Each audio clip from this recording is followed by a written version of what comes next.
ও মা আইসে গেছি। খিদা পেয়ে গেছে আমার, খাবার দাও। না খেয়ে গেছিলাম আজকে সকালবেলা। কি রান্না করছো?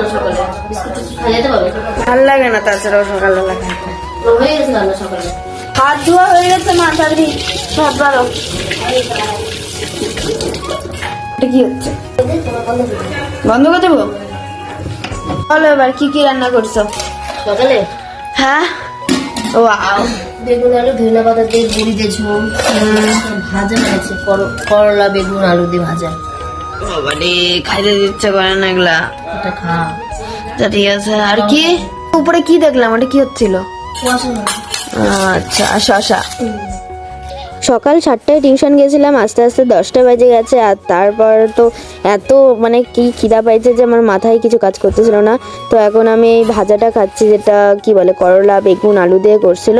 তো আমার না এটা খুব ভালো লাগছে, মানে খুব, আমি জীবনে করলা খাই না, কিন্তু আজকে আমার মানে খুব ভালো লাগছে। কি জানি আমার খিদা পাইছিল তার জন্য ভালো লাগছে। আর তারপরে ওই যে কুয়াশার ঘন্টটা যেটা দেখালাম ওইটা খাচ্ছি, ওটাও বেশ ভালো লাগতেছিল। আর প্রত্যেকটা বাইটে শশা খাচ্ছি, উফ মারাত্মক লাগতেছিল। এমনি খিদা পাইছে, তার উপর থেকে আজকে এত সুন্দর খাবার পাইছি।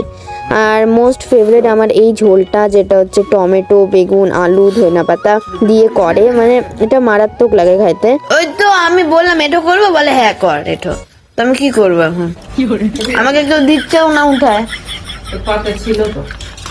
আর এদিকে আমি এঁঠো হাত দিয়ে শশা নিচ্ছিলাম, ঠামি বলতেছিল আর আমি বলতেছি যে আরে আমাকে কেউ তো শশা উঠাই দিচ্ছে না। আর আমি তাছাড়াও বললাম যে আমি এঁঠো করে দিচ্ছি, কিন্তু বললো যে হ্যাঁ আজ যেটুকু শশা আছে তো তোরই পেটে যাবে। তো হ্যাঁ ঠিকই, যেটুকু শশা ছিল সব আমারই পেটে গেছে। আর এত তাড়াতাড়ি খাইছি আমি প্রথমবার আজকে, মানে এত তাড়াতাড়ি খাইছি। আমার খাইতে এত দেরি লাগে যে আমার সাথে যারা বসে তারা 2বার ভাত নিয়ে ওদের খাওয়া হয়ে মানে আর কি অবস্থা, আর আমার ভাতই নড়ে না। কিন্তু আজকে আমি মানে এত তাড়াতাড়ি খাইছি যে মাও বলতেছে যে ভাই এত তোর খিদা পেয়েছিল। আর ঠাম্মি এখানে চা খাচ্ছে বসে বসে। তো ফাইনালি আমার খাওয়া হয়ে গেছে, আর আমি থালটাকে একদম চেটে পুটে একদম ধুয়ে দিয়েছি। দেখো একদম মনে হচ্ছে ধোয়া থাল রাখছি আমি সামনে, কিন্তু না, এই দেখো পাশে কিছু লঙ্কা টঙ্কা পড়ে আছে। এগুলা দিলাম কারণ হচ্ছে যাতে থালটাকে একটু এঁটো এঁটো মনে হয়, কারণ আমি যেভাবে খাইছি না মনে হচ্ছে একদম ধোয়া থাল। Okay bye bye.